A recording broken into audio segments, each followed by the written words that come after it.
Monyhull, Kings Norton, Birmingham. The white building is Monyhull. The history goes back 1,000 years, but the history we want to share with you is from the 20th century. In 1908, Monyhull Colony for the feeble-minded and sane epileptics was opened on this site. This is a name which sounds offensive now, as the words we use to describe people have changed a lot since then.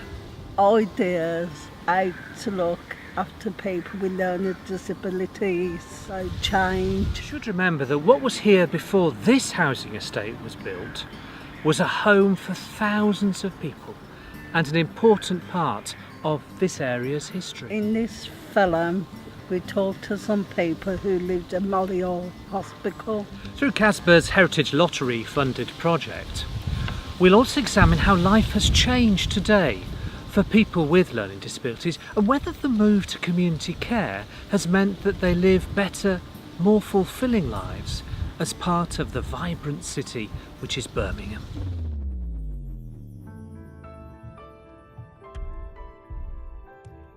For 90 years, Monyhull Hospital in Kings Norton, Birmingham was a long-stay institution, a place where hundreds of people with learning disabilities lived.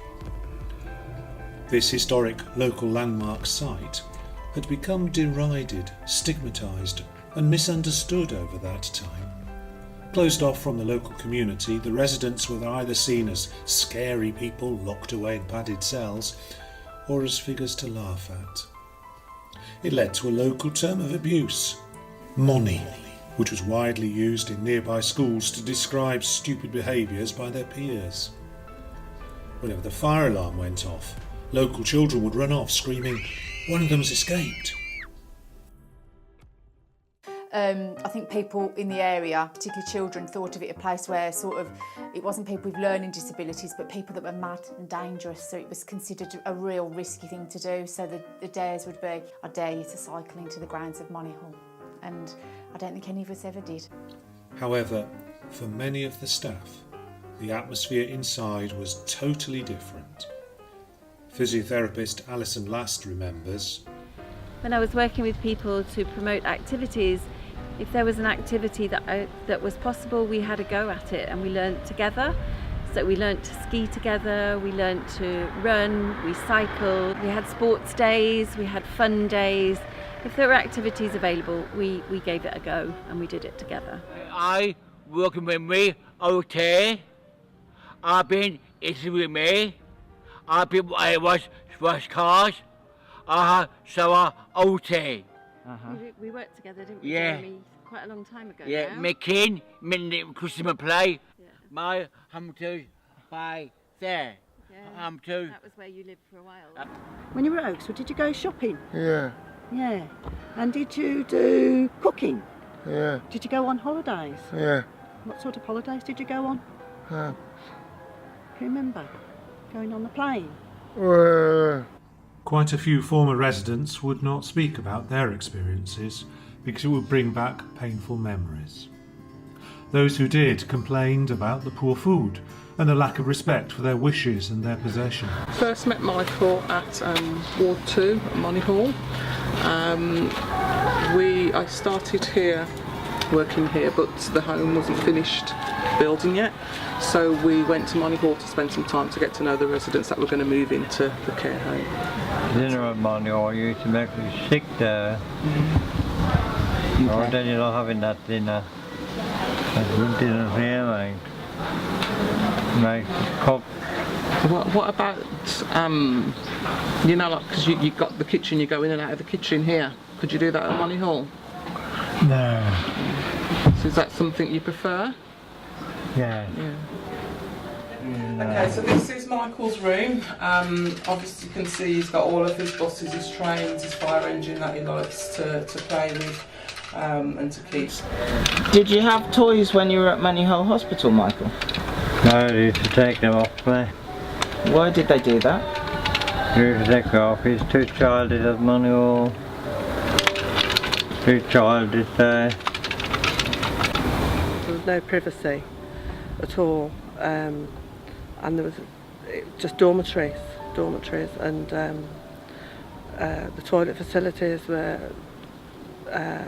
several toilets, sinks, typical sort of institutional affair. There was always time constraints, getting people to workshops, appointments. There was always a cooked breakfast. The trolleys used to bring down cooked food. But it was a production line. If they could get their leg in the trousers, it fitted, sort of thing. And then if it was too loose round the waist, they had braces on. They didn't have their own personal clothes. It was you'd hang an item of clothes, yeah, that might fit.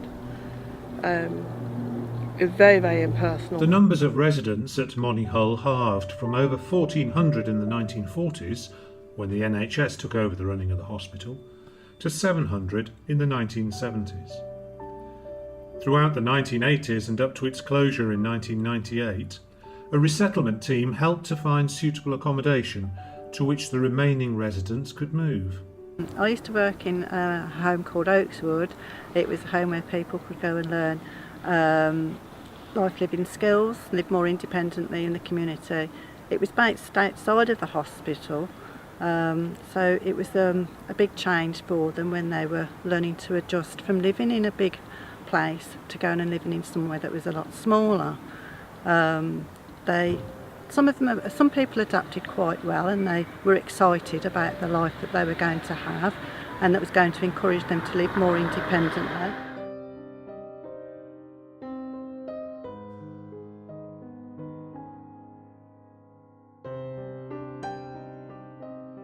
Behind me is one of the original farms that served this community. But that's all gone now. Tower blocks have replaced it.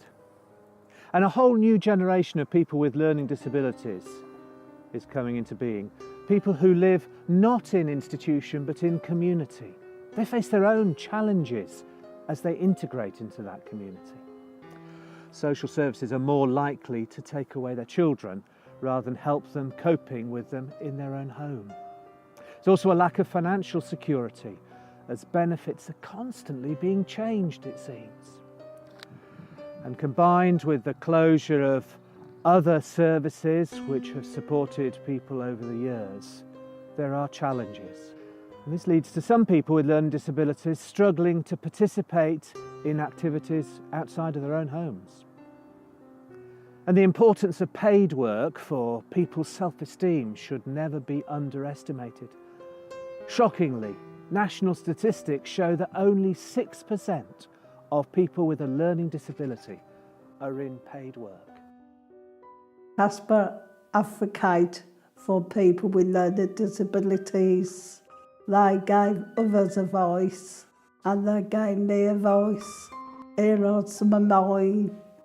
Fellows and CASBA ambassadors talking about what they face, fitted into the wider community. The main people in the community look like people with learning difficulties were a threat, were unsafe, and that they basically were not very safe to be around. The attitude's changed a bit because people got used to being out, but it's just the attitude that when it comes to like having families, having relationships, going out, getting jobs, training courses, it's very hard for people to do because people contradict that because of learning difficulties and disabilities, so they would just turn around and say they don't know whether they will cope with it. I lived at Penguin Hall for 2 weeks, then I moved you to the house with support. There was like support workers. It was a bit horrible at first, but you just sort of got used to it. I know the staff was watching you, every move you made. I know that other residents was ganging up on me, calling me names. And it was a horrible place to be in. There is still much to be done to enable all people with learning difficulties to participate fully in community life. Properly investing in necessary support would transform the lives of thousands. It would increase understanding between people of differing abilities. Nowadays we feel uncomfortable that people were locked away and deprived of freedom. But there were good elements in the care package that was available in these hospital institutions. They've provided many things: friendships, especially care, space, employment. We should remember that and to give more support for people to live freer and fuller lives today.